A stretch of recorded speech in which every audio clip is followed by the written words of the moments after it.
When I graduated high school, I saw a lot of people wrote in my yearbook, don't ever change. But I think now about how boring life would be if we all just stayed the same as we were when we graduated high school. Today I want to share what your response could be when someone says you've changed and give you my take on how money changes you as a person.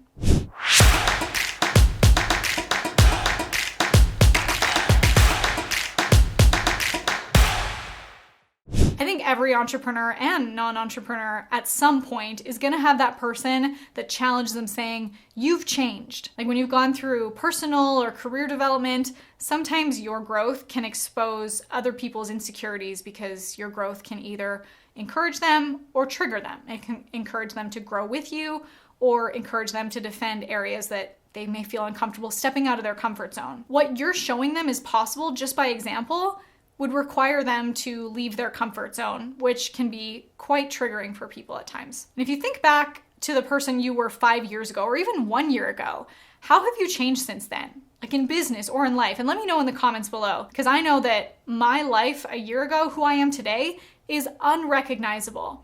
And one of the things that I've had to come to terms with is that you should never sacrifice your authenticity or growth for acceptance. So when someone says, you've changed, you might say, yes, thank you. I saw a meme recently of a caterpillar saying, you've changed, to a butterfly. And that's a great image to represent like what you're going through. You don't want to stay the caterpillar when you could potentially have this growth that turns you into the butterfly. So whether you embrace the transformation or you do it kicking and screaming, it's gonna happen either way. I heard Jordan B. Peterson talking about this, like there are some games you don't get to play unless you're all in, and life, whether you accept it or not, is a game that you have to play all in, whether you do it kicking and screaming or whether you do it embracing. Some experiences are going to be enjoyable where others can be more painful, but it's also how you approach that. So all that said, those are some pretty big mindset shifts that I had to go through as making $1 million, growing my business, becoming an entirely new person changed me and how I see life. I want to tell you specifically how money has changed me, but first, have you subscribed to this channel? I want to give you all the latest strategies for video marketing and business growth, and the easiest way to stay in the know is to subscribe to my channel. So hit that button before we move on. How making $1 million changed me. I believe that money amplifies what already exists and exposes other areas that you might choose to grow. If you're happy poor, you'll be happy rich. If you're a jerk poor, I think you'll still be a jerk rich. So I think money exposes those opportunities and exposes blind spots and limiting beliefs.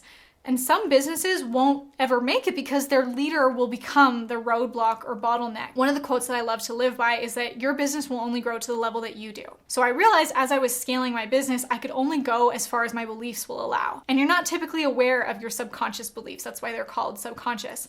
But once you do that work, whether that's reading books or working with coaches or in therapy, I really think every entrepreneur should go to therapy. It gives you the tools to be able to say, do I choose this? Like if I say that I want to make $1 million, but my subconscious belief is that I'm not actually worthy of that, do you think I'll make $1 million? No. Do you think that if you had the awareness that this is what was going on in the back of your mind, that this software was silently running in the background, would you choose to keep it running or would you uninstall? Of course. So pay attention to what you say you want and what you believe about your ability to have it. I look back at where I was at the beginning of 2019, and 2019 was the year that I made my first million. But also in that same year, I had to lay off 3 people because I had put myself 6 figures in debt from some poor business decisions that I made.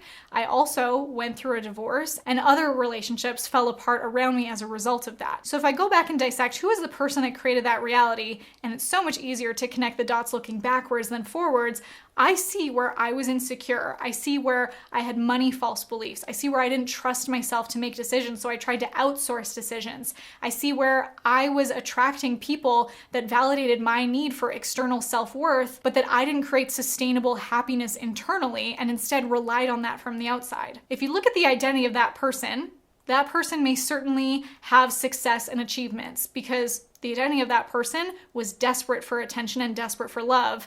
So I based a lot of my life around getting self-worth from my business, from money, from relationships. And I'm really grateful to that experience because this experience is what exposed the areas for me that showed me I was not really happy. And I was making decisions that were not in my best interest. And I had people around me that were not encouraging of my growth. Entrepreneurship is the biggest game of personal development because if you find yourself in this pattern or consistently running into resistance, you can look at yourself as the common denominator of what's creating that. My mentor Alex Sharfin has this quote where he says, if you don't have the business you want, it's because you haven't become the person who can run it yet. And I think about that a lot whenever I face any challenges. Now, that's not to say that you don't expect to have challenges. Of course you do. And one of the things that's going to make it easier for you in your life as an entrepreneur is realizing that you've signed up for this. You've signed up for a lifestyle of constant transition and overcoming obstacles that most people wouldn't have the courage to. It's not about running the race, reaching the finish line, and stopping. It's about finding the next challenge and growing in that direction. So when I first started my business, I fully recognize where I started that from a place of, wanting freedom. That's what most people go into it for, to have the lifestyle that maybe we didn't have growing up, to be able to provide something different for our family, to have creative freedom, time freedom, financial freedom. But I think it's also fair to say that a lot of entrepreneurs can come into this with maybe a little chip on our shoulder and having something to prove, whether it's proving it to ourselves or proving it to a parent or a family member that said we couldn't do it, or even just to the mean kids at school that didn't let you sit at the cool kids table. It's interesting to think how a lot of entrepreneurs may be subconsciously operating from a place of wanting to see mom and dad in the audience applauding for their achievements. And I want to tell you that this isn't a bad thing. If this sounds like you, or I can tell you this absolutely was me, it served me to get to this point. So as much as I can look back at the mean girls in school that didn't let me sit at their lunch table, I'm now grateful for that, connecting the dots looking backward, because it made me who I am today.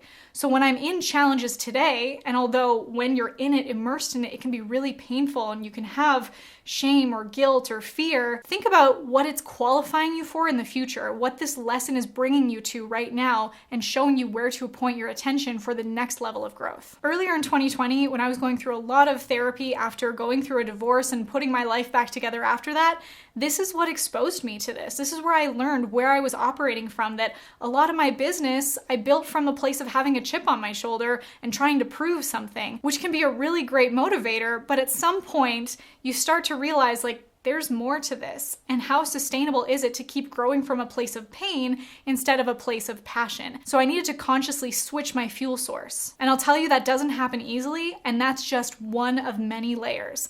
There is still so much to come in my personal development that I have no idea for, but I say bring it on. If I can look at what's happened to bring me to where I am today and be grateful for it and shake hands with the past, I also want to be open to what's coming next that might be painful, that might be difficult, and might be some of the biggest challenges I've ever faced. But think about where you were 3 years ago. Could the you 3 years ago do what you do today?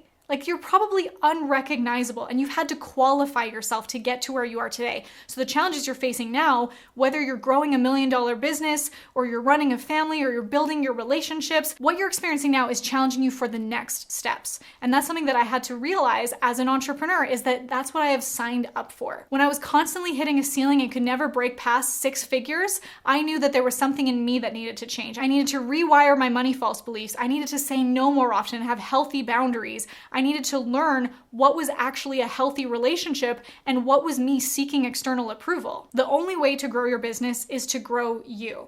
And what got you here won't get you there. What got me to 6 figures, I had to rewire and shift in my identity to get to 7 figures. And the next shift will come to get me to 8 figures. And knowing that, put the systems in place in your life and in your business, and know that your environment will grow you more than your willpower will.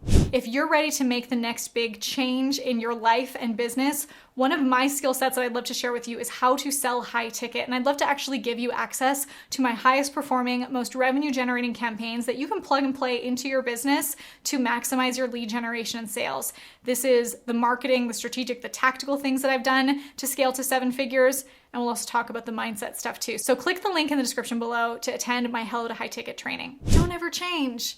But I hope they weren't serious. I don't know if I like that. I don't know where that just feels unnatural.